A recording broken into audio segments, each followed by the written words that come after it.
Welcome to the Two Geeks and a Microphone podcast, your one-stop shop for television, movie, video games, comic books, book reviews, and more. Now, without further ado, here's Steven and Mike.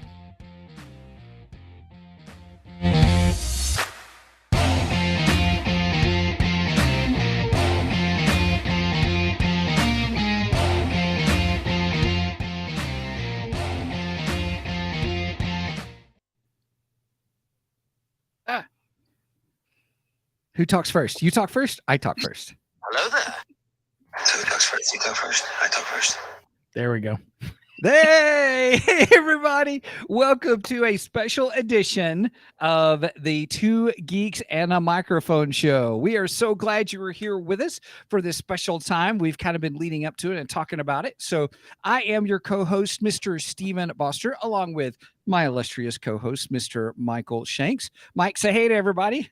Good afternoon to all you geeks out there in the land.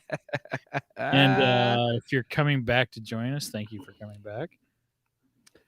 Yep. So here's the dealio. So everybody, as we've said, we are having a special guest. We are talking about the Book of Boba Fett recap, but we're doing it with Boba Fett, A New Hope special edition guy himself, the man himself, Mr. Mark Anthony Austin. Let's bring him in. Say, hey, everybody, Mr. Mark. Hey, Mark. Yay. Thank you. Welcome. Good to have you back. Steven, I gotta correct you. You said his name incorrectly. It's Mark. What did I say? Anthony. Yeah, but in England we pronounce it Anthony, or my mother did so. That's right. That's the way Anthony Davis pronounced it all. Yeah. Daniels? C3PO. Anthony Daniels. I mean, C3PO. We're getting old. How could I mess up his name? I apologize. Mark Anthony Austin. I have great respect for you, so I apologize. Thank you for your patience with me. I just wanted to mess with Steven. Just call me Boba. We got Boba Fett.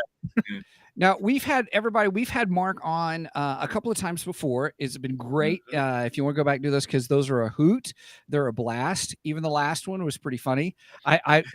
Mark, I have to tell you, I've laughed with everybody because I said, oh, guys, you got to watch this episode. Because there's one part where Mark leans into the camera, he goes, hey, nobody said I had to be sober for this, right?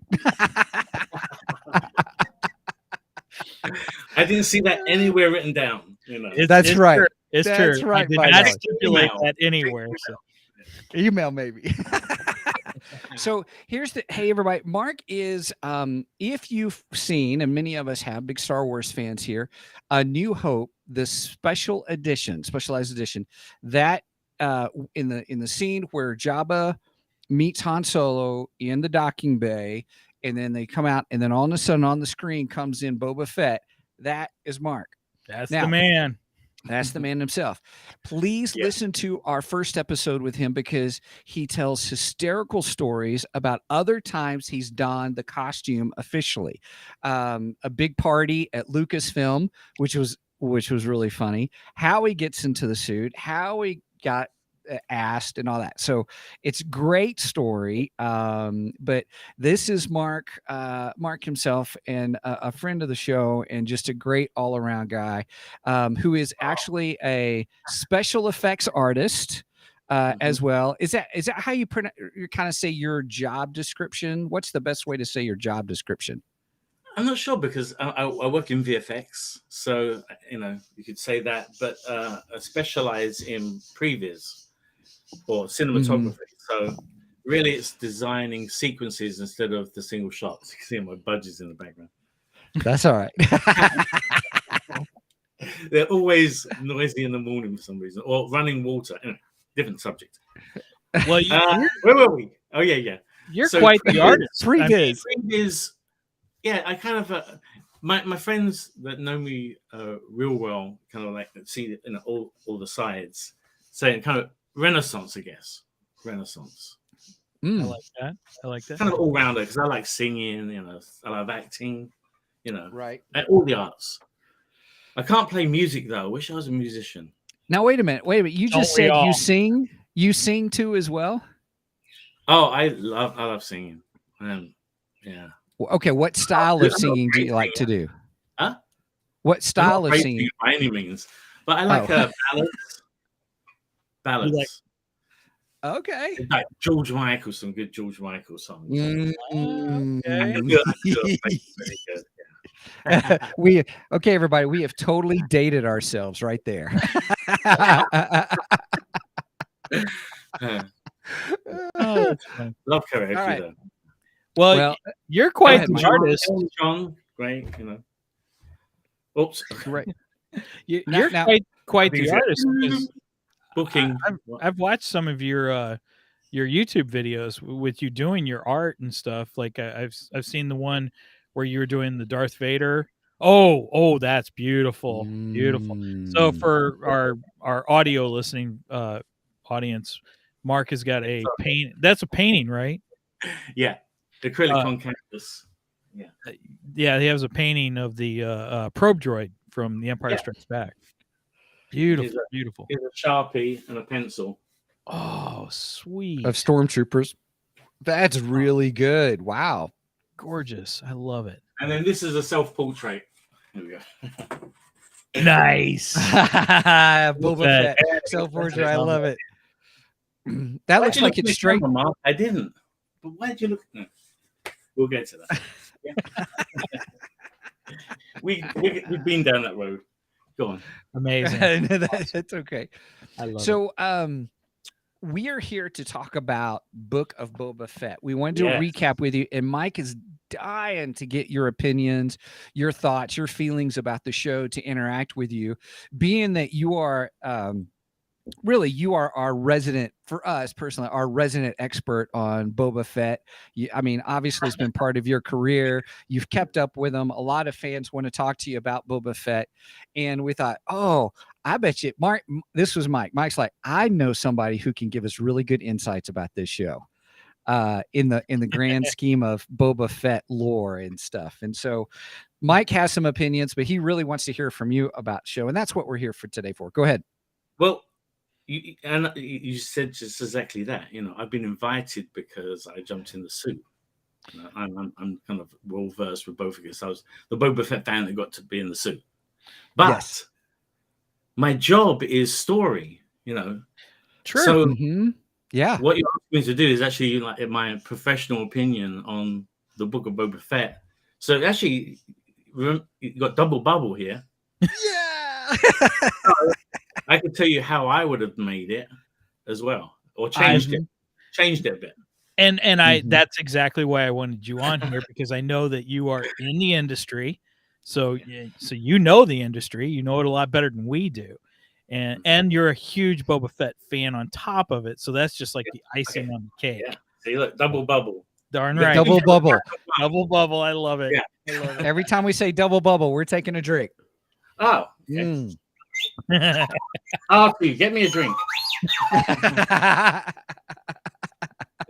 I wish R2 would bring me a drink. No. You need that little thing funny.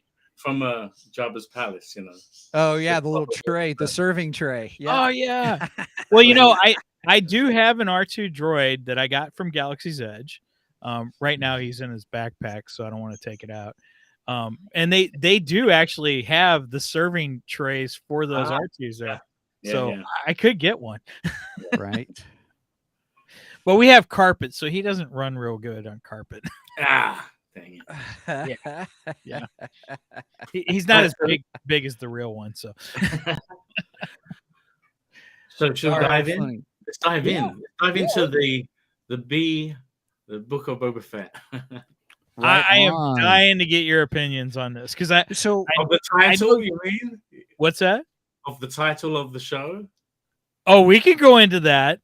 Well, first off, we always like to give our overall review before we start hitting different details. Yes. Right. Okay. So I think, because a lot of people, you have to rewind back to the last episode of second season Mandalorian, because that's where you had this whole thing. So remember, you just seen that whole thing with Luke, end of that, titles. Yes, good call. Then we get this. So for me, I don't know about you guys, but for me, all I was thinking at that point was, I just want more of the same. How can they go wrong? How can it go wrong after season episode 6? How can they go wrong after that? Then 7 and 8, whatever. I wish he was a bit more featured in 8. I wish he'd done more than just drop them off, basically, or leave the be a decoy. But after that, I was just like, give me more. Like I couldn't see. Yes. I couldn't say anything. Yes. Anyway, you go. Well, we normally rank. So I want to rank the season as a whole. Oh, okay. Okay. So you got out of 5. Yeah, out of 1 to 5, 1 being terrible, 5 being the most awesome. And we usually pick something significant to use as our from the show as a rating. So what do we want to use for the entire season of Boba Fett? My opinion is, you want to do Rancors? We can do Rancors. You're the guest, so Mark, you say Rancor, we do Rancor. All right. So my ranking for Boba Fett season 1, the entire season, I would give it a 4 out of 5. I really, really enjoyed the season a lot. I thought there was a lot of good moments with Boba Fett. Not that it doesn't have its issues. There are definitely issues, and we'll get into that. And I definitely want to hear your take on that. But overall, I really enjoyed the season. I really liked it. All right, Steven. Okay. All right. Rancors. I give it, out of the season as a whole, because there were some great points that just blew my mind. Yeah. I could easily go 4 out of 5. 4 out of 5. I want to go more because there's some parts that I really enjoyed, that I really thought were great, that I wish they had done more with, and blah, blah, blah. We can get into that. But I give it 4 out of 5 Rancors. There were some things that I just really enjoyed. I love the introduction of certain characters. I don't want to go into too much detail here. There are some parts like the Power Rangers that I didn't enjoy. That I was like, well, that doesn't fit. That doesn't quite fit the area, maybe. What'd you say, Mark? I said that's a whole discussion in itself there. Yeah. You ain't right. kidding. That's a whole nother hour we don't have for it. Right? But anyway, I was just teasing. So I give 4 out of 5 Rancors. What was your score, Mark? What would you say? Mine's exactly the same. Mine's 4 out of 5. And I would say to anyone that is going to err on the 3 out of 5, watch the whole season again, because those breaks of a week on top of a disruptive narrative made it super disruptive. So you watch it again, the whole thing, like binge watch it. I did it in yesterday, a week ago. Oh, whole thing. And that way it plays. That's when it's okay. It's much better than I thought originally. That week between hurt the season. And so anyone that's not done that, watch the whole thing and see if you don't change your bump it up to a 4. That is good. I like that. That's a great idea. I'll admit, Mark, I thought it changes. It's different. It's different without having to wait that whole, when it's just going backwards and forwards without that break for episode to episode. Yeah, there's parts still with the dust-free mods, yeah. But you were up here, and the reason I wouldn't give it a 5 is because I would give Mandalorian season 1 and 2 a 5, and this didn't fulfill me to the same degree that series did, and I think I completely understand why they. I think I understand what they did to this series to hurt it. I think that it was always intended to be a Mandalorian season 3, and then they kind of wanted to expand on probably something that was going to be an episode, kind of flashback for Boba Fett or something, and then it became Book of Boba Fett. Okay. And that's why we have. But if you watch it all the way through, the other thing you don't quite miss Boba Fett as much, because it isn't a whole episode. It just suddenly goes into what the man is doing. He comes to Tatooine, and you kind of forgive it. That's true, because we had almost 2 full episodes. It's different rating. Right. Well, yeah, we almost had 2 full episodes without Boba Fett, because we had let's see, it was 7 episodes, so that would have been episode 6 with Luke Skywalker, and no Boba Fett in that whatsoever. In fact, we had the But because you got Luke, you don't miss Boba anyway. But it's not you're not waiting a week for an episode that he's absent from, and then you're disappointed. Well, and I wasn't disappointed with either of those episodes. No, I wasn't. I was disappointed in. I expected him to feature in every episode of a series when it's named after him. Agree. Yes. Agree. Yeah, when the show's named after you, you should be in every episode. I would have rather it be called Tales of Tatooine or something. The Sands of Tatooine. Brothers of Tatooine. That would be good. Because they've formed this, because now they've got this they've got their brothers now. So he's gonna have to be in season 3 of Mandalorian. So this is kind of season 2.5 Mandalorian, really. I agree. Right there. Yeah. Well, and I think all these shows are going to connect like this. Yeah. You know? So 4.5, and it deserved it, but it just didn't give you the fulfillment that I got from the other 2 seasons. Okay. So you're giving it 4.5. You're giving it 4.5 Rancors then. Oh, could we do halves? Half a Rancor? Oh yes, we can do halves. Yes, Steven started that, so yeah, we can do halves if you want. I don't know, and I'll tell you for why. It's because when it came to the beginning, when I was ready for episode 7, my thoughts were, you have to deliver this episode. Oh, I agree. Because of the absence. You better deliver, and for me they did. Oh, but again, if I had I wanted to see Boba Fett show why, like Din Djarin did in episode 6 of season 2. Yeah, when he goes to the prison ship. Well, no, season 1. Oh, that's season 1. Yeah, that shows season 1. That shows why Mandalorians have that reputation. And I just wanted to, if he's going to get his butt kicked in the beginning like he did, a bit, in and out of the back to tank all the time, I wanted him to come full circle and really kind of show. And again, I got it on the last episode. Yes. But I was really hoping to see more of his doing what he did when he got Slave One. Well, that last episode, I ended up getting something in Star Wars I never dreamed I wanted. But so we got what? The Sarlacc? Yeah, well, the Rancor, and it was like a kaiju, attacking the Rancor attack. Right. Yeah. It felt like Godzilla or King Kong, and I never thought I wanted that in Star Wars. Yeah, I love that mixture of the thought of how this is going to move in an intimidating way rather than lumbering, Yeah. He was nothing like he was in Return of the Jedi, No, that's what I'm saying. They did deliver, but if I'm looking at the whole season, because I had to wait for that last fulfillment a little bit, that's why I'll keep it at 4. Now, go ahead, Mike.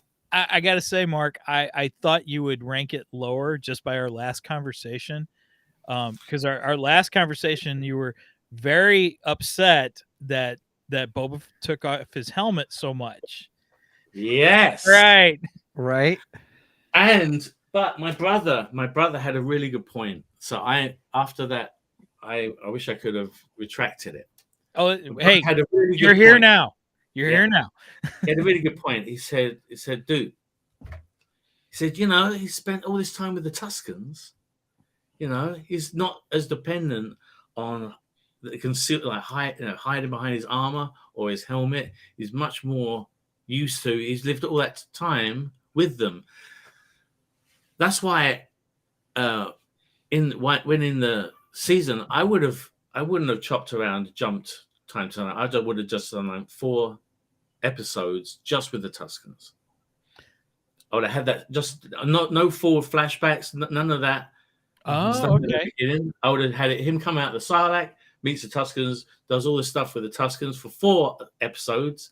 I want more of that. I wanted more, and they killed him. Like, God, I wanted more of that. You could have done at least another episode for me. I loved the whole Tusken storyline. I thought it was great, and I loved how we were learning all this different lore on the Tuskens that we'd never gotten before. I mean, I've gotten some lore from the Kenobi series by John Jackson Miller, and we've had John on the air too. So go back and listen to the John Jackson episode. Okay. That's a great one. But his Kenobi book is fantastic. But he did not go into some of the things that they went into with the Tuscans in here.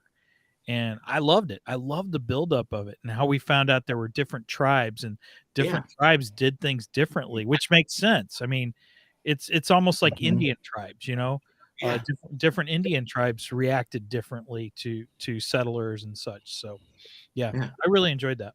I was hoping that they would meet another tribe and you'd see more of that, you know. Yes, That would have yes. been fantastic. It would just be like, spoon feed me this. I just like I would have been really happy with half a season. That would have made a 5 for me. Well, just the Tuscans, then go into when it comes out. But I also would have made the transition, the point of deciding, you know what, I'm not going to do this bounty hunting anymore.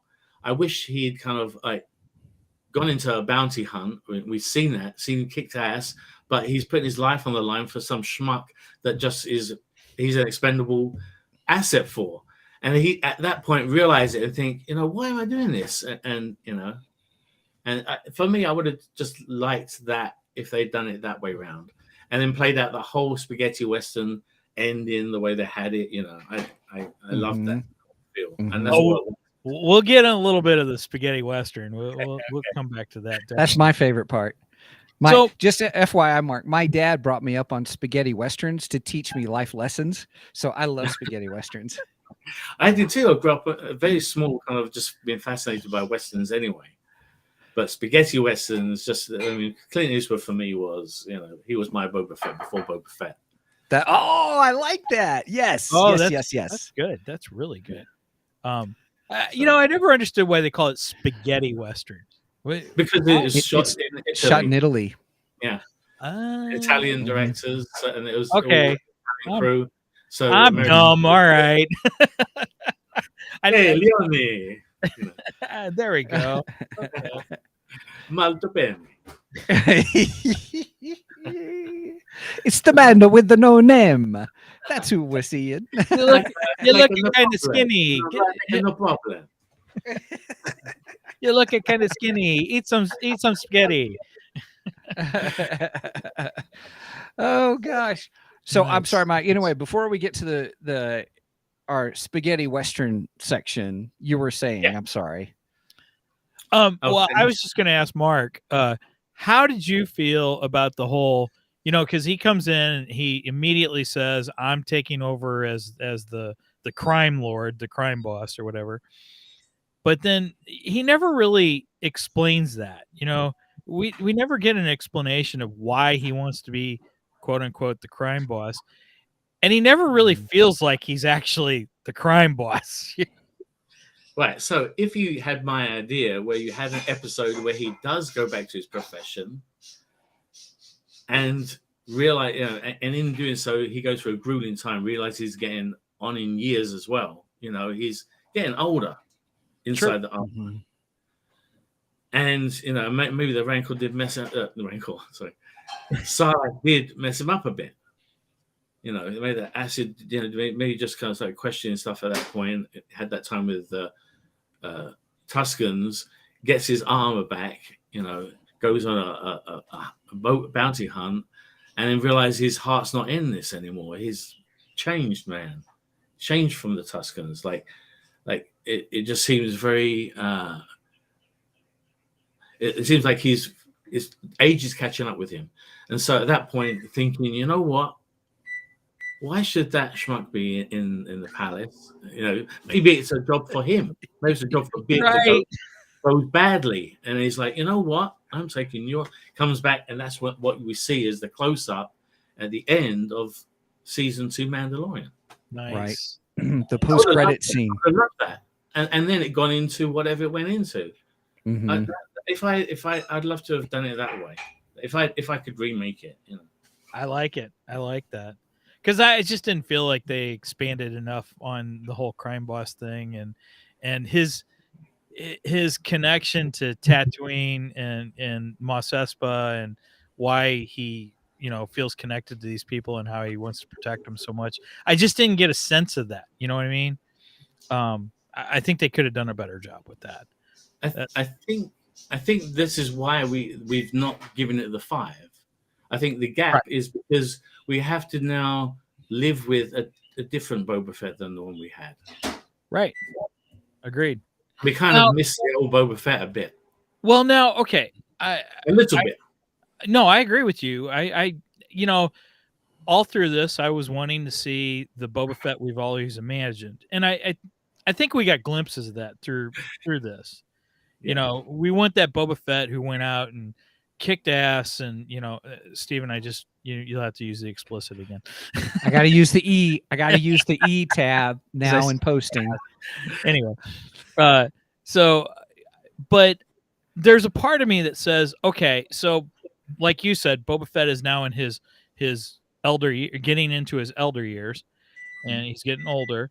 So we're going to see a point where he's wanting to change, and he's not wanting to be the kick-ass bounty hunter that he used to be.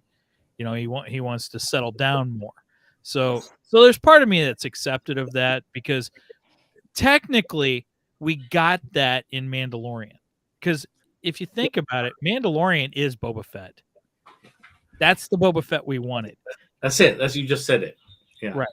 In a nutshell. So you couldn't have 2 shows of the exact same character running against each other. I think that's why we're seeing the change in Boba Fett. But that's why I would have been happy with just one episode. Agreed. One episode in the Book of Boba Fett where you see Boba Fett really go into do what he did in episode 6 of the last season that we had. I want more of that. And if I had one episode where he did all that, but at the end of it, because he did all that, and he's like, is this worth it? He's exhausted, he's spent at the end of it, really spent, and maybe a bit beaten up as well. Where he has to, that's why he has to jump in the back to tank and get all that, Right. But if they just done one episode, it wouldn't have been a rerun. It would have been his version. He does things a little bit differently. We saw that in the final battle. They move differently, yet coordinated, but a little bit differently though. But he's a bit more aggressive and a bit more, Maori kind of, Oh yeah, we got that moment. Whereas, the Clint Eastwood is, more Dingerin. So it's Clint Eastwood and the Maori version of him. Yeah, we got that moment that we saw in season 1 of Mandalorian when we first see Boba Fett, and he got that, he gets that crazy look in his eye, and he just goes to town on the stormtroopers and bashes their helmets in and all that stuff. We got that same moment in the season finale, because as soon as he did that, I went, "Oh, he's got the look in his eye. This is Boba Fett." Yeah. We call that the eye of the tiger. Eye of the tiger. It's all right. So, no, that's good. I appreciate your insight. Do you think, though, the whole journey with the Tuskens, which I loved, I adored that whole thing.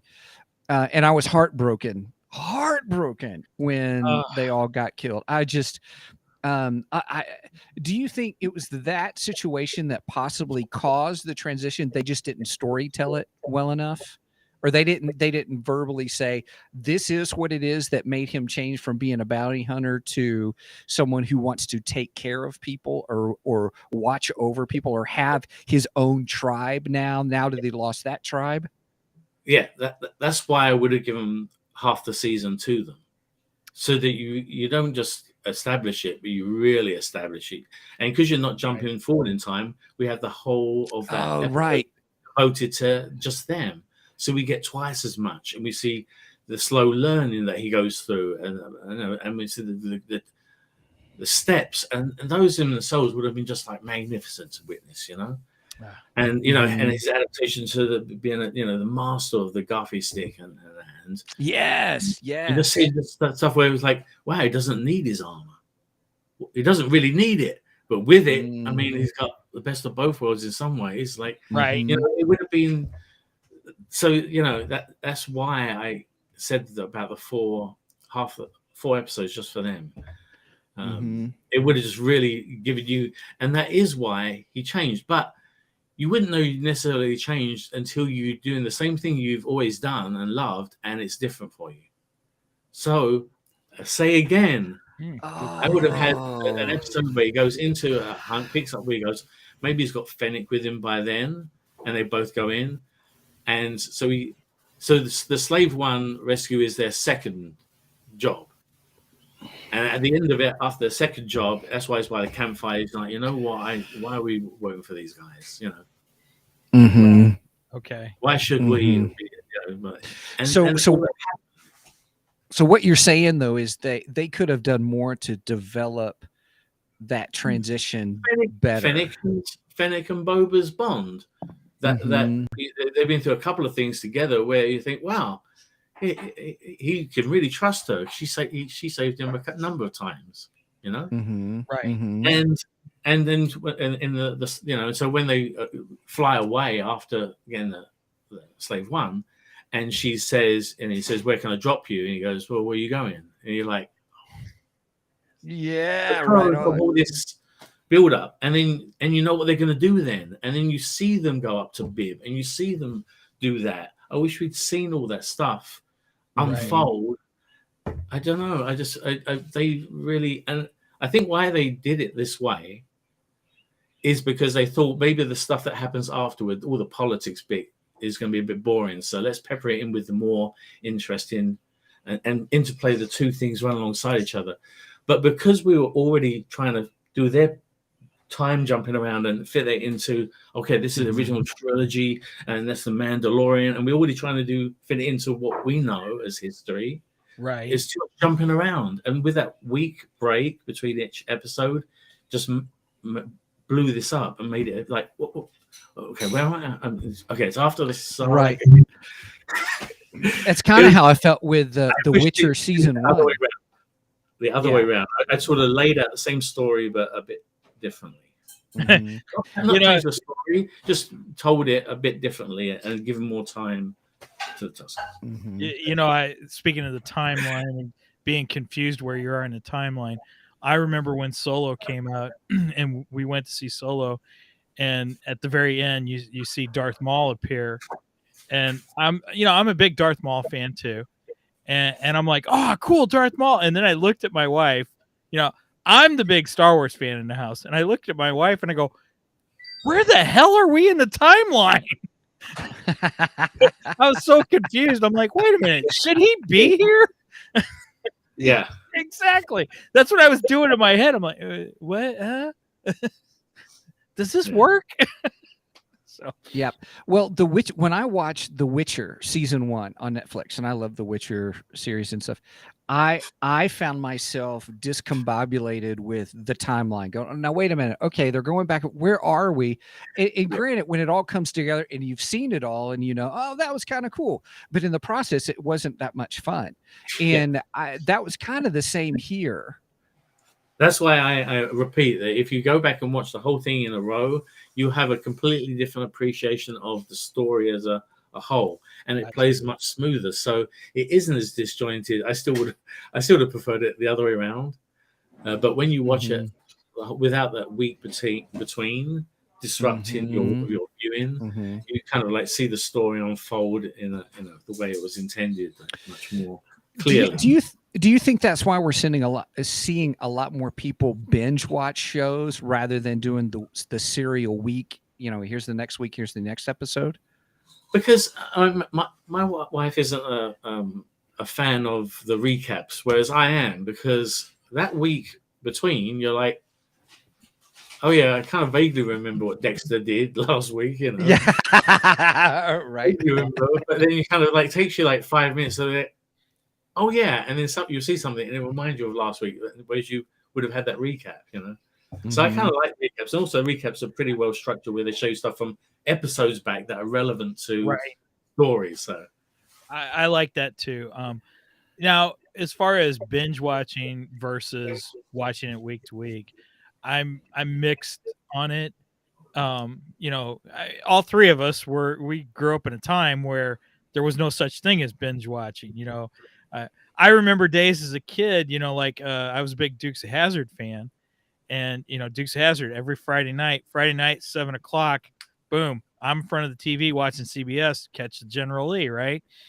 But I also remember, I'd be at my friend's house and I'm like, oh gosh, I got to hurry up and get home. I'm going to miss the Dukes, and if you missed an episode, yeah, you missed it. You right. Didn't see it.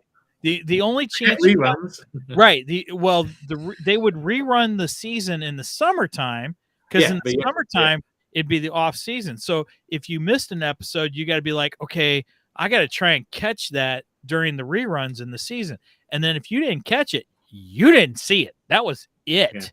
Yeah. So there's part of me that's like, look, y'all are just babies, you don't understand how television's watched. But then those series, they worked as single episodes. Sure.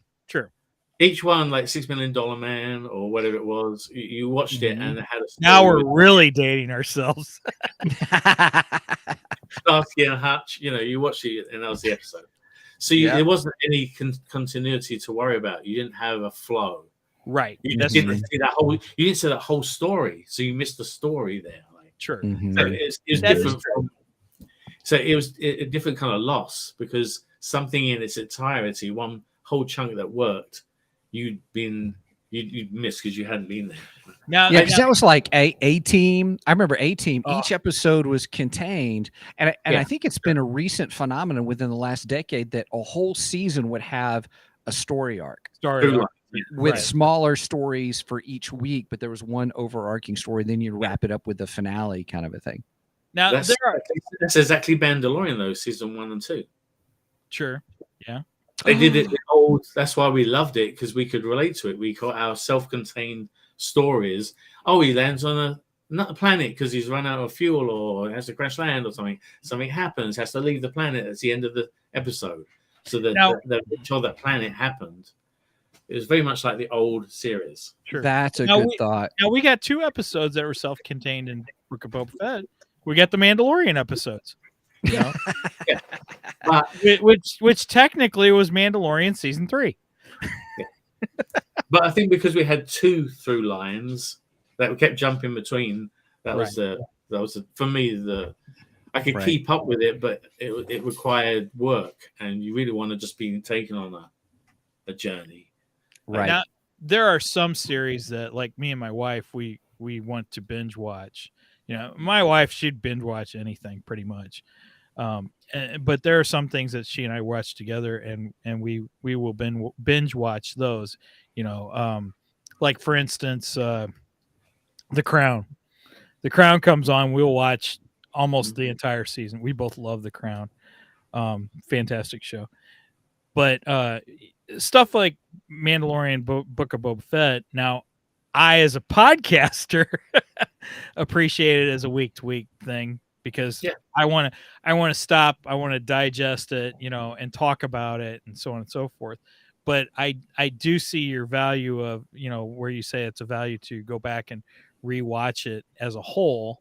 And so I'm going to do that too. And now I did do that with Mandalorian. I did binge Mandalorian after it was completely done and rewatch it. So I just hadn't had the time to do that with Boba Fett yet. So I will do it though. I will say, Mark, I do like how you called it Mandalorian season 2.5, right in the middle of Book of Boba Fett. So true. I understand. I told Mike this before. I said, I understand why they did what they did, because you wanted to see Mandalorian with Boba Fett in the finale. So you had to say how he got there. I get that and all. But I was surprised that it was 2 full episodes that hardly had anything to do with Boba Fett. And I was like, okay, where's Boba? This is Book of Boba Fett kind of a thing. So it was season 2.5. No, the best thing is that now we kind of guaranteed that they're best buds. So I'm waiting for as much Boba Fett goodness as I can get in season 3 of Mandalorian. So. Mandalorian season 3. We have the buddy cop series with Mando and Boba. Starsky and Hutch. There you go. Right. Well, we got Boba and Fennec, so I'm interested to see how things go with the two of them and all. But I do think it was kind of funny in the whole series how here's Boba Fett, here's Fennec. He's like, I'm gonna be the what did they call it? The crime lord. What did they call him? Daimu. Yeah, Daimu. And then at the end, he's like, I don't like bowing. You know, I'm thinking, well, comes with the territory. I love Fennec's response though when he goes, "Why are they all bowing?" And she goes, "It's better than them shooting at us." No, I think he's kind of like, it's an adjustment period where he has, as you said, embraced that more kind of feeling like he has to take care of somebody. He gets that, and you know, he's a man of honor, which he's always wanted. I love the fact that he said, "You believe all that bantha fodder?" And he's like, "I do." He goes, "Good." And I thought that was just him saying "good" was like affirmation that he's an honorable person, and we saw that in season 2 of The Mandalorian anyway. Right. With his like, I'm with you through this. You know, I owe you now.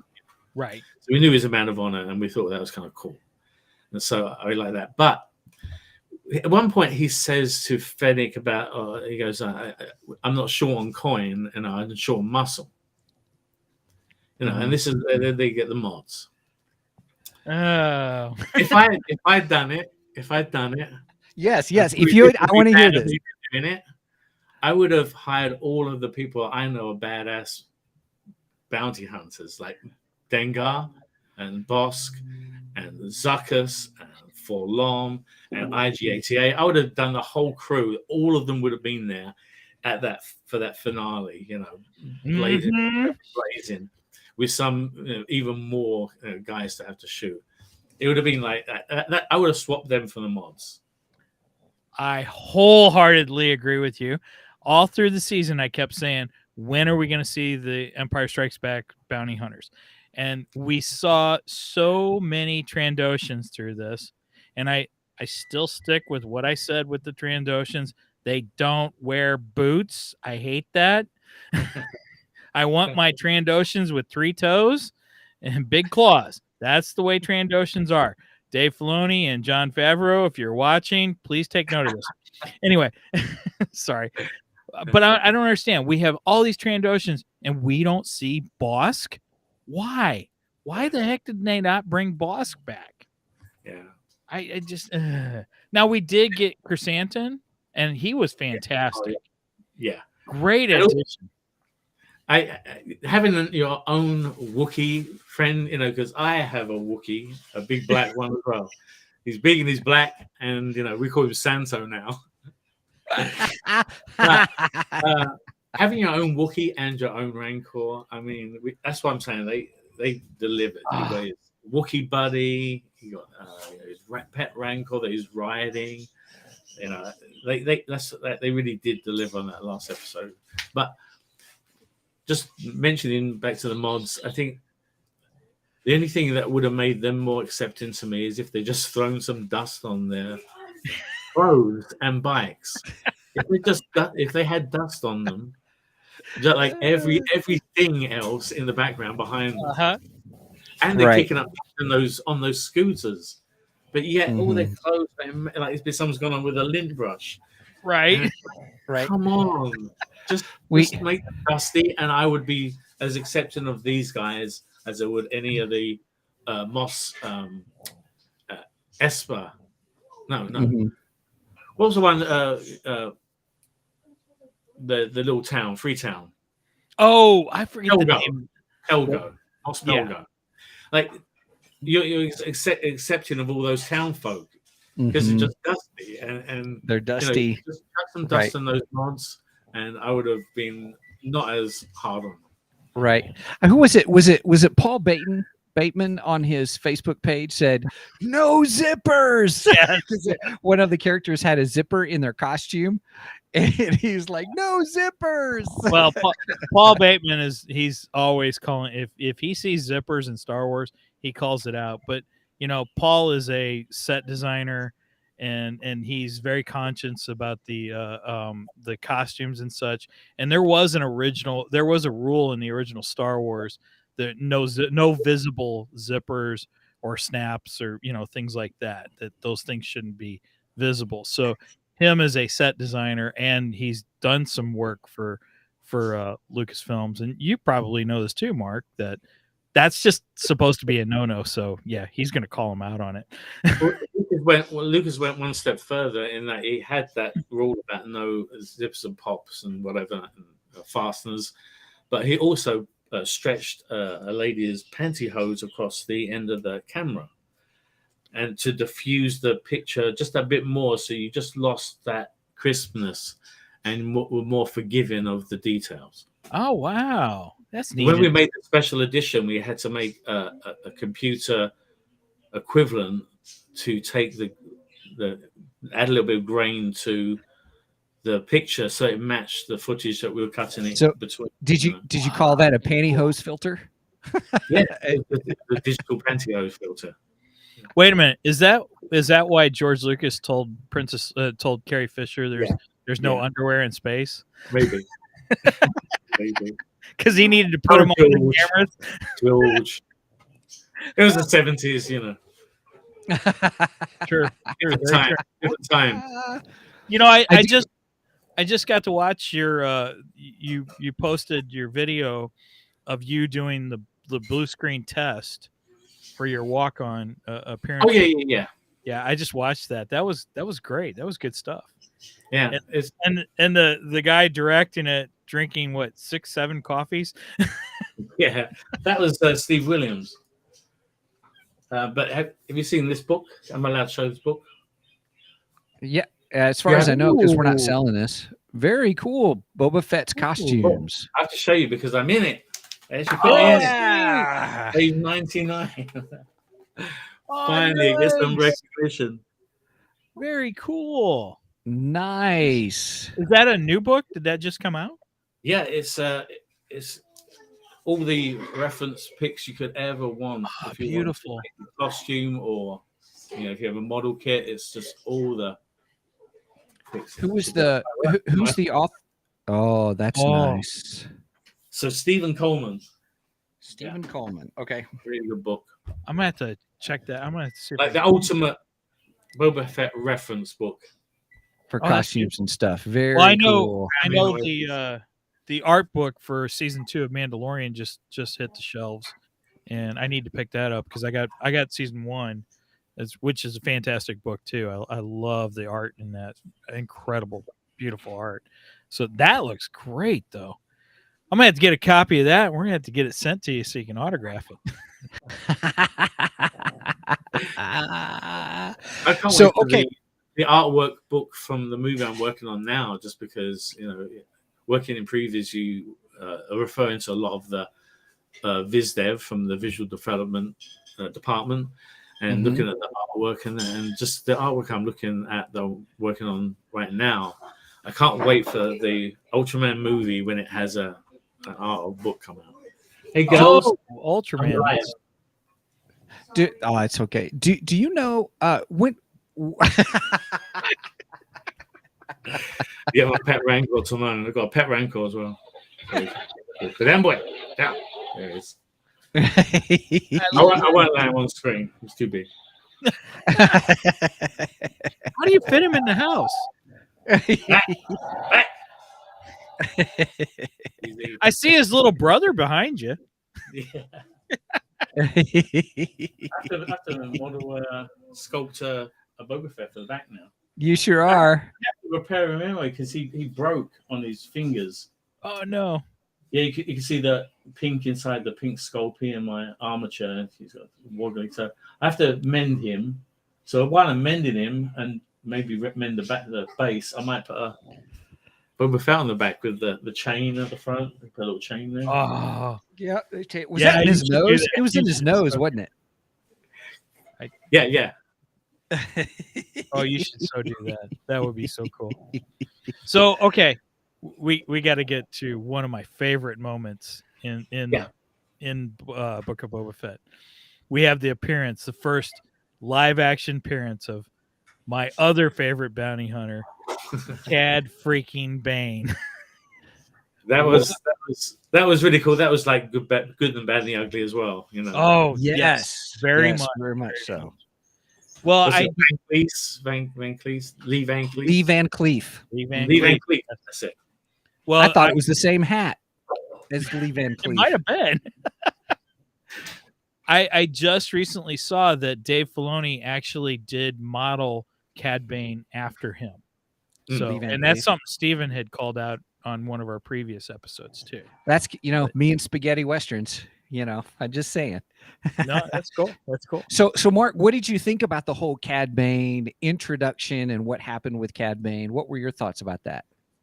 Well, I don't think he's dead for one thing. With that red blinking light going, and they Hear kept that, Steven?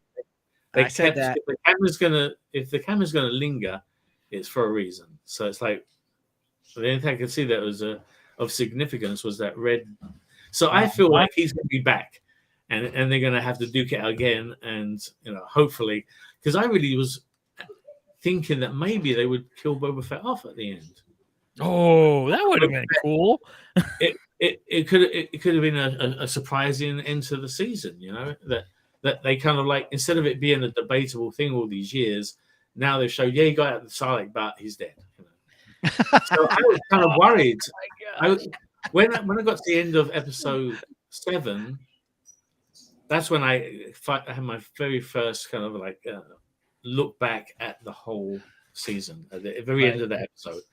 And at the end of the episode, I was relieved for one thing, because I didn't know where. I was worried because of all the other things we've mentioned, like the mods and not seeing much happening, and then suddenly getting Slave One, and then kind of where's Boba Fett gone, and all that stuff had come up. But finally, we got to look it back, and we kind of like, we have a different Boba Fett, but it's kind of cool. I kind of like the changes. I kind of like why he's a different Boba Fett. That his whole time with the Tuskens is like the coolest stuff in the season. Mm-hmm. So I was relieved. I was like, that he wasn't dead. I was worried for the longest time how they were going to handle it. And for me personally, I feel it does affect me in some ways, because I'm associated with that character, and so if there's bad feeling towards the character, it reflects on me, and it shouldn't. But you still have that ownership or that partnership with the character. That would have killed me more than Cad Bane dying if Boba Fett would have died. I think he's going to be back though, Cad Bane. I think you're right. Because otherwise, I'm really upset that they didn't have more of him earlier on in the season with the Syndicate. Like, if you're going to introduce him right at the end, why? I think only because he's going to be back. I totally and I can't wait for him to come back. Right, you and me both. Yeah. So when he came walking up to do the showdown, I was like, oh crap, I don't want this moment yet. I mean, do I want this moment? Yes, I want the moment. Yeah, losing one or the other. Yeah. Right. But I don't want it now. I'm like, that means one of them's got to die, and I don't want either of them to die. We haven't seen enough of Cad Bane yet. So yeah, I had the same feeling. And then, I didn't even notice the red blinking light. Somebody else had pointed it out after the episode aired, and I'm like, oh, you're right. That because it didn't start blinking until that moment Boba Fett, smashes him in the chest, and then it starts blinking. It's like, you're right. So I think what it is that's signaling the little droid. Was it Toto, or I forget what the droid's name was, that little droid that goes around with him in Clone Wars. I think it's signaling him to come save him. Also, if you remember that very last moment with Cobb Vanth in the Bacta tank. So he's obviously pissed. So he's got. If he ends up killing Cad, it'll be justice. Yes. Well, you know what we're gonna get with Cobb Vanth, don't you? We're gonna get RoboCop in Star Wars. He's gonna get modded. Right? RoboCop. Yes, exactly. Perfect. I'm claiming that one. That's my meme. Mark it here. Right? It's marked it here. RoboCop. Oh, I love it. RoboCop. Got it. We totally should put a meme on that real quick. The droid is named Todo 360. Aha. Toto 360. Okay. Thank you, Megan. Oh, that's funny.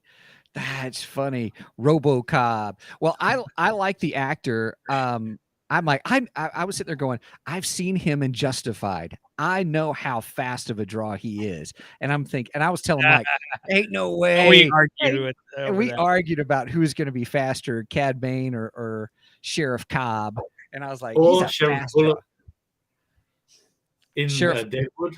He was in Deadwood as well as the sheriff. Oh, I never saw right. Deadwood, but I'd heard that. Yeah. that Oh, was the put case. it on your list to watch. Okay. It takes you a while to get used to the language. They spoke differently, almost like in verse. It's a bit. It takes a while to get into the lingo, Interesting. and then you just get taken along for the ride. Ah, okay. So, but Yeah, you should watch the series first before the movie, right? Yes, Oh, there's a movie too. I didn't. they made a movie. Yeah, kind of like to sum up a lot of things. Oh, kind of like Firefly and Serenity then. Yeah, Yeah. kind of. Ah, But there's 3 seasons of Deadwood. Amazing. Okay. yeah, And we the got ripped details off. of the set and We got everything. ripped off with Firefly. We only got one Yep. season. Oh, sorry, I'm distracted. My wife's giving me a message because she's heading out the door. That's my wife, Kelly Cross. She's she's out to run errands. That's funny. I is it Timothy Oliphant? Yes. And I really like him in Justified. I haven't made it through the whole series. I'm only in the first season of Justified, and I really like him. I really like that character. And but when I could see how fast he was there, I was like, oh, I'm like, this is. I was laughing because I was like, oh, he's gonna beat Cad Bane. We got to see how fast he is. But then I was like, well, so I agree with you. We're going to see RoboCop and dispense justice on Cad Bane. I would like to see that. Yes. So we'll have RoboCop Cobb versus Eddie from Iron Maiden because Cad Bane reminds me of the Stranger in a Strange Land version of Eddie. Yeah, the gaunt face. I wish he was Yes. a bit more gaunt. He seemed to be like chubby cheeked a little bit. Yeah, I was wondering what you thought of his look in live action. There was a lot of people that were really down on his look. I liked it. I thought it was good. He's a bit chubby. Yeah. Well, you know, age, he's this old guy. That's true. He is much older. Yeah. Sure. Mhm. Sure. Yeah. It should have really been looked. So when he said, when they had this kind of back and forth, Boba Fett's aging. We've seen him, and so I would have preferred Obviously a more look, but Mhm. still So was cool. Still was cool. Mark, let me ask you this. Was that total digital the way they did Cad Bane? Oh, that's a good question. I'm not sure. It's It's the way got so good at making things realistic that it could be a mask or at least part of it. Uh-huh. So I wondered. I wanted to get your opinion on that. it's easier. The more you can make practical, the better. So even if you just could do the top part of the face and just do the mouth separate, I'm not sure. But So- it's so well articulated. It looked like it could have been like fake teeth and makeup around the lips and then prosthetic. Oh, those I'm teeth, not that was something else, man. Yeah, I'm not It sure. looked good. It Yeah, looked I was too- wondering. too good to be, unless it is captured because they can capture. So Face. my wife commented, "We all get chubby as we get older." this is true. This is very true. Unfortunately. Right. Right. That's what my midriff says. Oh, Now- man. Now, Mark, I'm curious. What did you think of Grogu's choice? Well, it just means that he's going to be part of season 3 Mandalorian, so that's a Sure. good thing. And also, Mhm. We don't hear anything of a second Yoda in the sequels, so we don't have any kind of idea of any kind of that there was any kind of character that was another Yoda at any point. Right. Right. So I don't know. It didn't fit into that follows, and I mean, either he must have died between that time and the sequels, and it would have been. So I'm glad the way he chose. Okay. And gave you that great last shot, of him in the. Yeah, except it kind of felt like Luke just kind of tossed him in the X-wing. Fine, you didn't choose me, you little snot. I'm going to send you back to Mando. In some ways, it's kind of a bit weird, but it's kind of it was a cool reveal. Yeah, I agree. Because I loved seeing that X-wing coming into Mos Eisley. Mos Espa. Yes. Docking Bay 90. Dusk. Yeah. That was just great seeing it flying in. I was like, that's why I watch these shows, to see those kind of shots. Well, anytime we can see the X-wing, just even flagging it in, it was like, oh, thank you. And then I love, oh gosh, I can't think of her name. Oh gosh, what is her name? The actress, the girl, or the lady that was. I date Jawas for a living. Sorry. States them for a living? Shit. That's Amy Sedaris. She did Foxy Loxy's voice. Oh, this is one of my characters that I was a lead animator for. Oh, cool. Disney. I didn't know that. Yeah, I was a lead for Chicken Little. Goosey Lucy, yeah. But Amy Sedaris did the voice. Well, I love it when Really? she comes running up to the X-wing and she's like, I just got my such and such a license, and or just applied for it, and blah blah blah. I'm sure most of that is improv, because half the stuff she did for Foxy Loxy was improv. I'm sure. Really? Yeah. She's fantastic. I really, really like that character. I think she is so much fun. She just brings a lot of comedy to Boba Fett and Mando, and I love her and the Major Domo guy. Oh gosh! Oh my! End, yeah. How do you feel about him? There's some comedy to be had with those two. Oh god. Okay. Yeah, I felt there was a slight love connection between her and him, and when I saw that, I said, I think I'd rather date the Jawa, and I thought that was weird.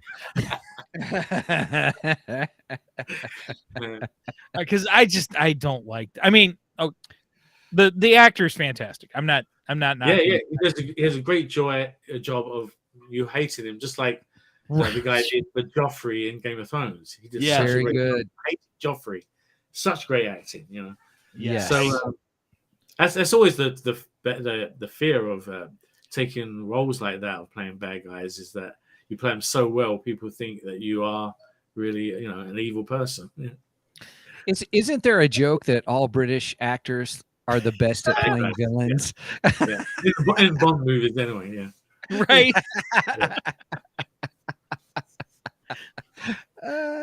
Well, now that's another question. You being British, did you get a call with the mods? I know we talked a little bit about the mods, and I think we're all agreed we didn't. That was not our favorite part of the season at all. But did you get a feeling that they were supposed to represent the mods from the 60s British culture? It felt very Quadrophenia, yes, even the bikes. Yep, that's right. Which is kind of funny, because I was in a drama group when I left school, just kind of like after hours, as I was leaving school, and one of the jobs was to go down to a recording studio and do a crowd for Quadrophenia. Oh, really? Cool. Very cool. Like background, Foley kind of, I guess, crowd stuff. I'm a big Who fan. I love the Who. They are one of my favorite. The Who is my jam. What'd you say, I'm Mark? more the jam. The jam? Yeah. I don't know. The 80s mods. No. Oh, okay. Yeah. Okay. Paul Weller. You never heard of him? No. Okay. Check out the jam. All right. Just on Spotify or something like that. See I got to see the Who in 1989 at Busch Stadium for, I think that was their 25th anniversary tour.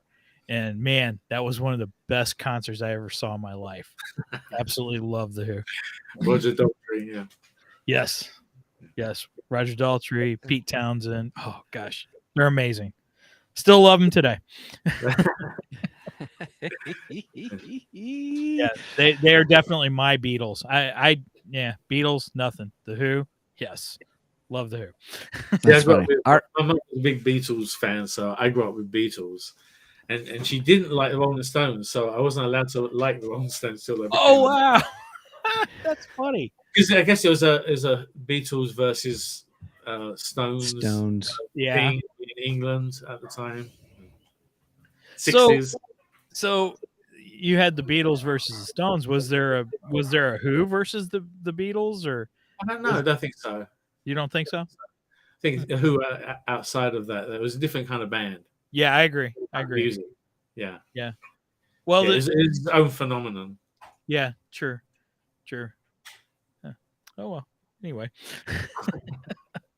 Well, now let's go back to Grogu for a We second. cover all sorts in this show.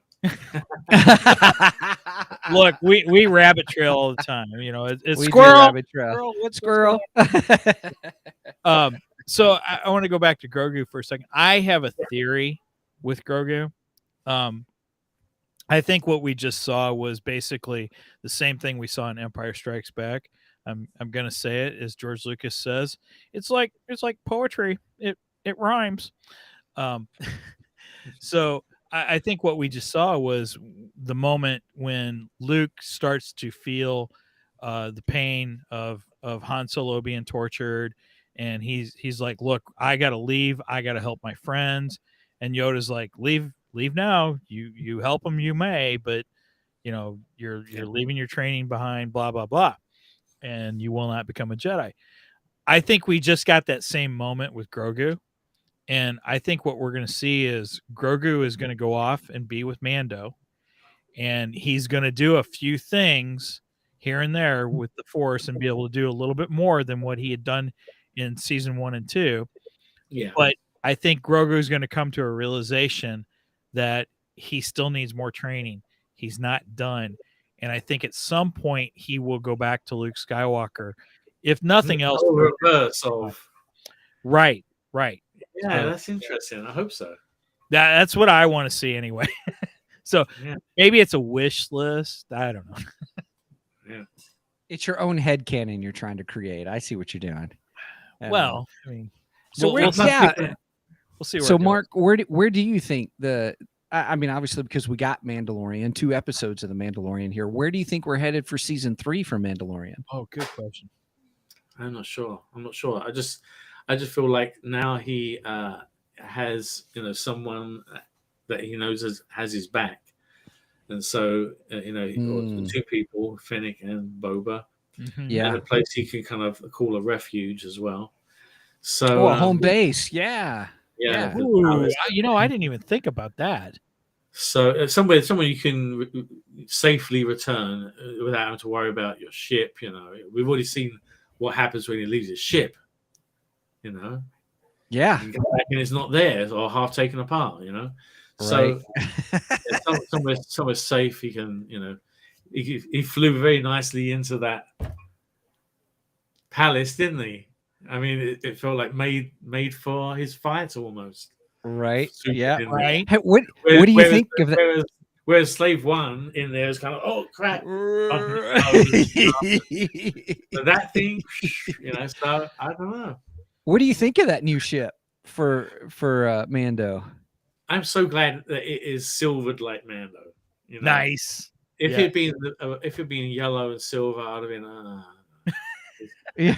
But it looks cooler being beaten up. It's a bit more, Millennium Falcon-ish. What a piece of junk. We love these pieces of junk. We love the land speeder, even though it's got exposed parts or whatever. Oh yes. Mm-hmm. It's something that we fall in love with. We fall in love with the junkiness. Slave One, it doesn't look like it's come out any kind of car wash anytime recently. Right. It's a pile of junk, but we love these kinds of junk. So I prefer the junky. I never was a fan of the very chromy look that they gave the ships in Phantom Menace. Again, it's like free from dust, even though it's landing on Tatooine. Well, now George Lucas, he gave a reasoning for everything being so clean in the Phantom Menace and the prequels, because he was saying that was that was the time of wealth, and it was a different time period than what we see in the original trilogy. And I like that. I think it's cool because, for one thing, it distinguishes the prequel from the original trilogy, makes it its own thing. So, and I think it makes sense that time you'd have the cleaner, more pristine ships and such like that. Yeah, but remember when you in New Hope and it's the Rebel Alliance they got together their decommissioned fighters. These are the old Spitfires no one uses, right? I wanted to see brand new X-wings. Good point. Like they look like iPhones. They're so clean. The white and red on them is like you can eat breakfast off of them. Like the Y-wings with all their panels on. Oh yeah, Y-wings, but just like pristinely like new and shiny and like no scratched paint. It's like, oh my god, like wow. It looked like a new car. When you first get your car, how you love to look at it before you step in, before you open it up. You're just like, oh, right. Especially when it's clean. Right. Or it's just clean. You always get appreciation that way. But I wanted to see that, and that was one of the biggest disappointments. I love the evolution of the trooper, Oh yeah. and but I would have thought that I loved it's almost like an evolution of the Star Destroyer as well. I wish it feathered more into it than it did.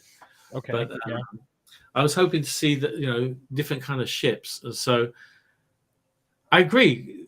Chrome shows wealth, shyness shows wealth. But if you're going to land this chrome ship right next to Mos Espa, all this dust flying up in the air, make it dusty. It's got to be right. Yeah, like the mods. Why is everything else dusty but not this ship or the mods? Yeah, you're right. It didn't feel part of the landscape or part of the world. True. In the same way as like the sandcrawler does. Sandcrawler fits into. You feel like it's traveled over Tatooine. But now, on the other hand, the N1, what is it? The N1 Naboo Starfighter. I mean, that is from Naboo originally, so it's not from Tatooine. It is from the planet. No. So no. Now I got to ask you though, how do you feel about this ship? Because to me, I don't think it's practical for Mando. I mean, I don't see how it can fit any carbonated. Right. Like what? That's all gone. Where's he going to put his bounties? You want a ship like Slave One that has a nice big chunky body. It's got to be a Millennium Falcon that has storage. It's got to be a freighter of some kind.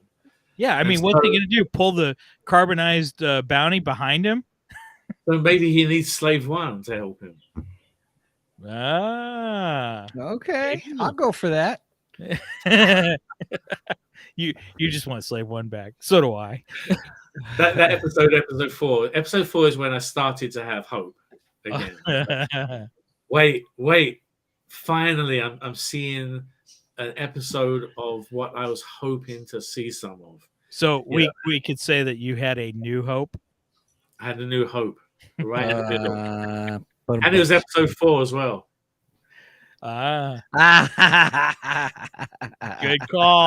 Good call. Oh my gosh. I like that. Great. I like that a lot. Everything fits. See? Okay, now I got another question. So Slave One, how did you feel about the whole Sarlacc pit and it being pulled down by the Sarlacc pit? Because somebody put up a great meme because they showed the Slave One being pulled down by the Sarlacc pit, and then it says the Sarlacc pit had troubles pulling the Slave One down, but yet the Sarlacc pit also had troubles pulling Sarlacc pit had no troubles pulling the Slave One down, but yet Sarlacc had troubles pulling Lando Calrissian into it, which makes Lando Calrissian the strongest person in the Star Wars universe. I think it depends which tentacle, because he had different size tentacles. True. Good point. It's like he's not just one size. Why should it be like an octopus? Sure. These jobs. And I think it was more than one.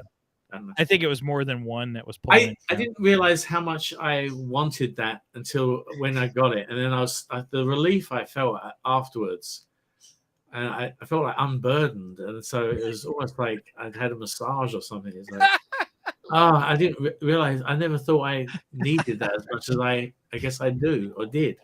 You felt like Tamara Morrison when he did the Polynesian spa commercials. Did you see those?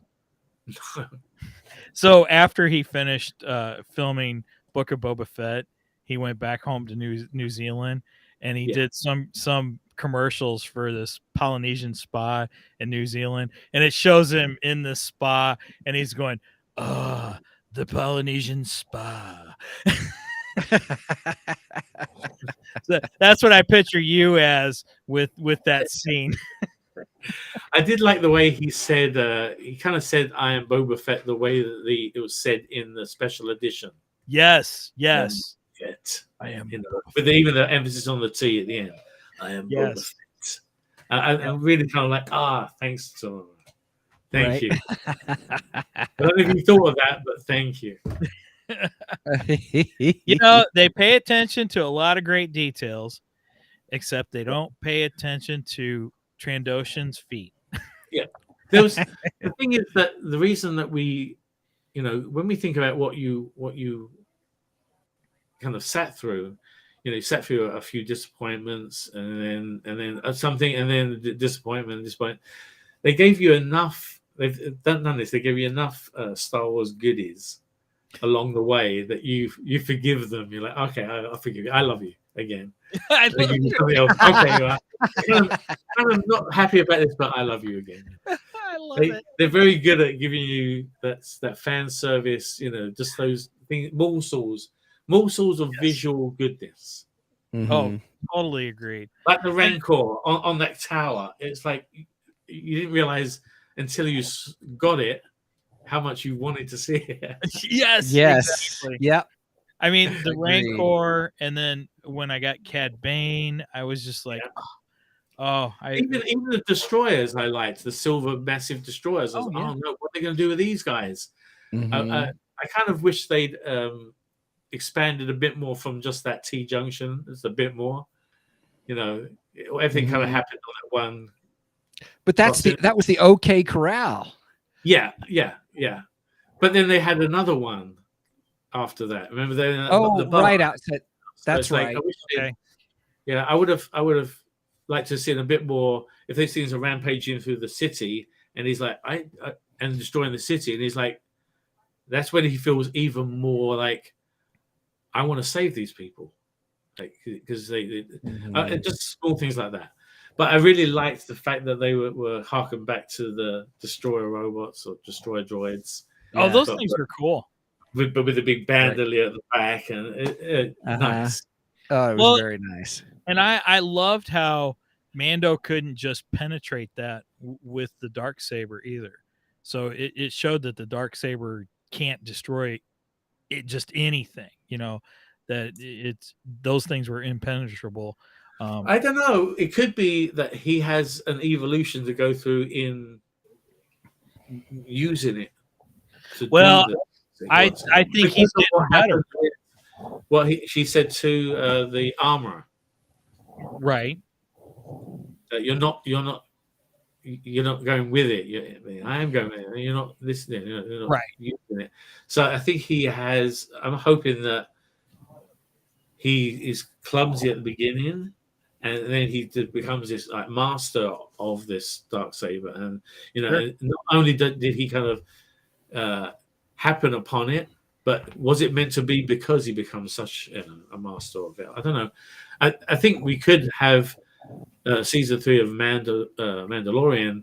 I'm hoping that we go back to Mandalore and see what's happening. I'm happy with that. That was going to be my next question. Back again and everything. Who can get enough of Bo-Katan? Well, that was going to be my next question for you, because she makes the comment. She says, "Did you take your helmet off?" And he's like, "Well, we had the little the son who I stole the cookies." That moment. I took the cookies from the cookie jar moment. And then she tells him this, I don't know, this thing, you got to go back to Mandalore and bathe in the I don't even know what she said it was. So do you think we're going to get that moment? Is he going to go back and try to redeem himself? I'm hoping. You're hoping? Okay. I'm hoping that's what the bulk of or the through line is, because now we've the whole through line for both the episodes, first two seasons, sorry, was the delivery of Baby Yoda. Right. I feel obligated to see this guy going where he's supposed to go, and that kind of carried us. That was the kind of, and adventures happen along the way. Let's do this, So then, do we if we go have back? adventures along the way, but we have this overall thread of Din Djarin reclaiming his honor, basically, or what? It means a lot to him. Obviously, it affected him. He wasn't happy. It felt like, and he was torn at that moment of where to show his face or not. But he did it twice. He did it for a greater good. Right. I agree. So I hope for him to feel happier, I think he would have to do what the armor said and fulfill that, even though it seems like an impossible task. And if Boba Fett can help him along the way, and so can Baby Yoda, then great. I'd love that to be where we go. I have mixed feelings on the whole, Mandalorians don't take their helmet off, because part of me is like, well, how do they eat? How do they drink? We just didn't take it off in episode 4. They just have to do it not in front of anyone. Or remember when he was with the tribe, right. And so she left and he took his helmet off. And we saw him eat. Sure. So, but I'm hoping that through his association with Boba, he kind of sees that Boba Fett, has his own honor system that isn't kind of limited to certain Kree kind of stipulations, and so maybe he kind of like loosens his reliance or his hold on the Kree. Maybe he kind of sees Boba Fett's point of view in this a little bit more, like a simple man making his way through the galaxy is all there really need to be for somebody on his own that lives nomadically like he does. Gotcha. That makes sense. I saw a nomad in his travels can identify with these desert nomads, and that's why he can seem to assimilate with them very quickly. And I'd sort of really like it to see like more layers or steps or lessons that he'd learn from them to make him a better warrior overall, because he can use the gadgets. We know he can use a jetpack. We can use all his weapons efficiently, and now he can use just a guffy stick if he has that to his disposal. If he hasn't got his helmet on, doesn't matter. He can, and we saw that with Cad Bane, Right. So, right. Yeah. Well, I saw a great meme that it shows Mando and the armorer, and Mando says, or the armorer says, "Did you take your helmet off?" And he says, "Yes." And she says, "Well, you can't be a Mandalorian anymore." And he goes, "F you, I'm gonna go hang out with Boba Fett." So then it shows him with Boba Fett, and he says, and then the armorer tells me I can't be a Mandalorian anymore. And Boba Fett goes, "Don't you have the dark saber?" And he goes, "Yes." And he goes, "Tell her she's no longer a Mandalorian." Because he's the ruler now, right? Yeah. I love that. Yeah, he's in a weird place. He's in a conflicted place. He's kind of like in the place that Boba finds himself. Like, I've done what I felt obligated to do. I've saved this town. Even some things got destroyed, with my Rancor and stuff. But anyway, on the whole, everyone's happy. So do you think I've got this responsibility? Am I happy with it? It's going to take some adjusting, and I think Mandalorian has that as well. Do you think that Mando has seen the end of his bounty hunting days? I hope they do some works together. Well, I want to too, but I mean, I want two Mandos doing, like the prison ship. Like, wow, like they can. Like when Boba was counting all the people in Jabba's palace, there's too many of them, But for him and Mando, I think there's we could do this. We went to Starsky and Hutch of Star Wars. Yeah. They're going to repaint the slave one red with a big white Strike Oh, somebody needs to do that. Somebody so needs to do that. them. Yeah. Wait a minute. You could do that. That's your next painting, Mark. That's your next painting. Slave line, the white, Okay. yeah, the white Starsky thing, and Hutch stripe. Gran Torino stripe. Awesome. Oh my goodness. All right. Well, we're reaching an hour and a half. Holy moly, time flies. Time flies. So so now it's time to do kind of our recap of or just our final thoughts. So my final thoughts were it was a great show. It was a great episode. I'm glad we have it. There are some things I really liked and some things I was like, okay, I can live with those. And it does get me excited for the next season of Mandalorian actually as well. So those are my final thoughts. Who's next? Mark, go ahead. You're the guest. Okay. My final thoughts are that I didn't get the season fulfillment that I was hoping for, but I got close enough that I'm relieved at where we settled. I can live with where we are, even though it isn't the Boba Fett I'm coming up with a different Boba Fett than we went in, but that's okay. He's growing on me, and it makes sense for him. He's done his time. He's done years and years, and I hope we get a season of that at some point. Disney, okay. But yeah, overall relieved, and that's why I give it a 4 out of 5 because 4 or 5 rancors because it's close enough. We could have been much worse. Yes, that's so true. It isn't a bullseye, but it's close enough that I'm happy.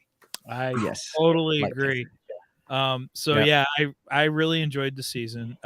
Like you said, there were some things that I think could have been done better, much more better.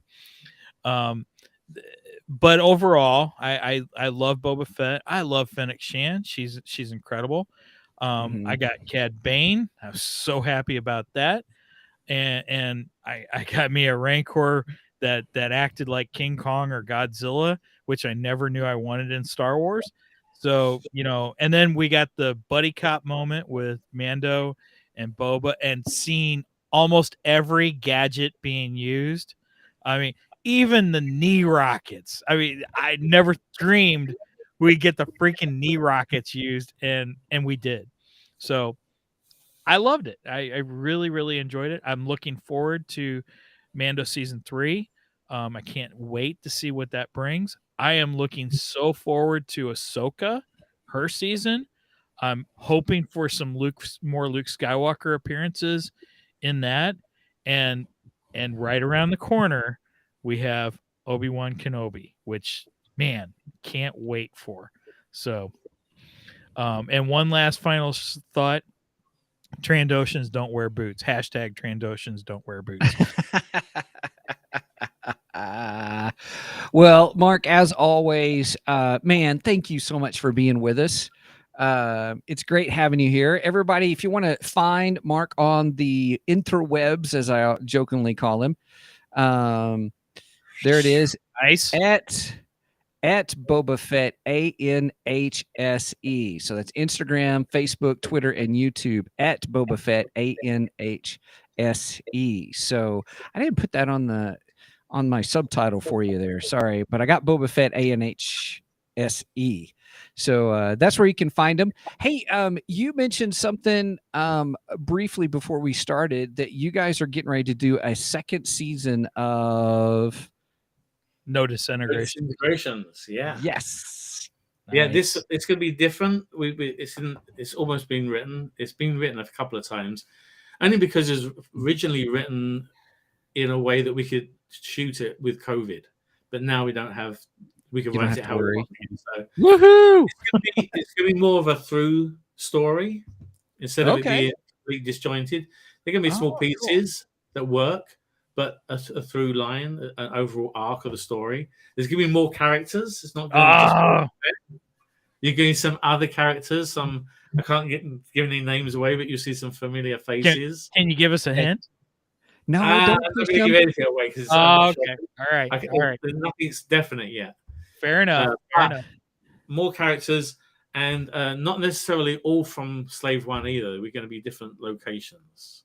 Oh, fun. Yeah. Very cool. Yeah. Very It's fun. going to be a bit better. Instead of it just being the one shot, it might be a couple of shots put together.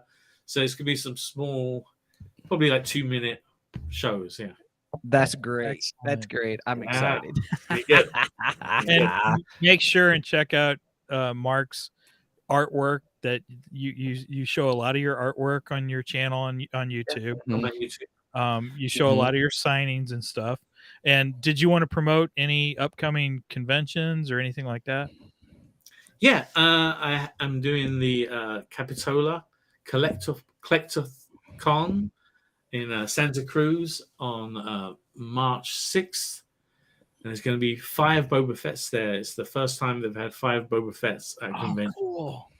So history being made. History. I love it. Myself, Dickie Beer, Daniel Logan, Don Bees, and John Morton. Oh, So, wow. They could have got 10, there would have been 6, but there's going to be 5. Yes, too bad Tam couldn't have been there. That I know. I'm sure they tried. But yeah, so there's that. And San Antonio is March 20th. Nice. Yeah. Nice. Okay. Well, hopefully sometime you get down to the Midwest and the St. Louis area. Yep. And then also don't forget your Cameo page. For those who do Cameo and all. Yeah, you find I've me on enjoyed those. cameo.com. Yeah. Yep.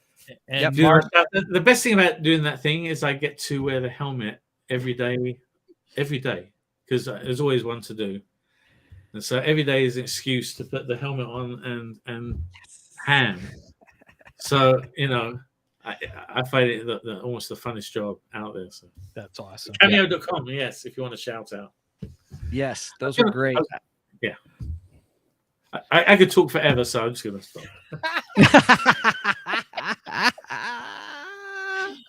Oh, well, in all openness, Mark, it's been great to have you with us. Thank you. You're always so much fun. And you're always welcome back on to talk more. So yes. Yeah, I think you should watch it, binge watch it in one go, and then I think there's a discussion there. All right. We'll let you know. Sweet. All right. Well, Mike, I'll leave it to you to sign us out for this episode. All right. And this time I'll get the closing ready, so I'm ready for it. Right on. All right. Well, again, thank you so much, Mark. We appreciate having you on.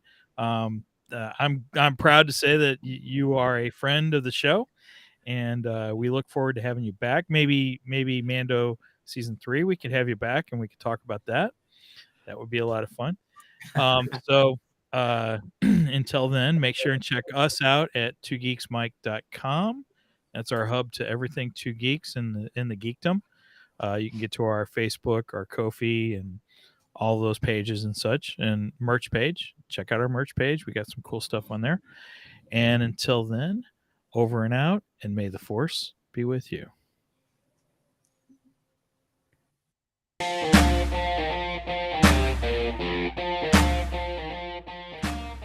Thank you for joining us today on the Two Geeks and a Microphone podcast. Tune in next week when we will have more news and reviews. Until then,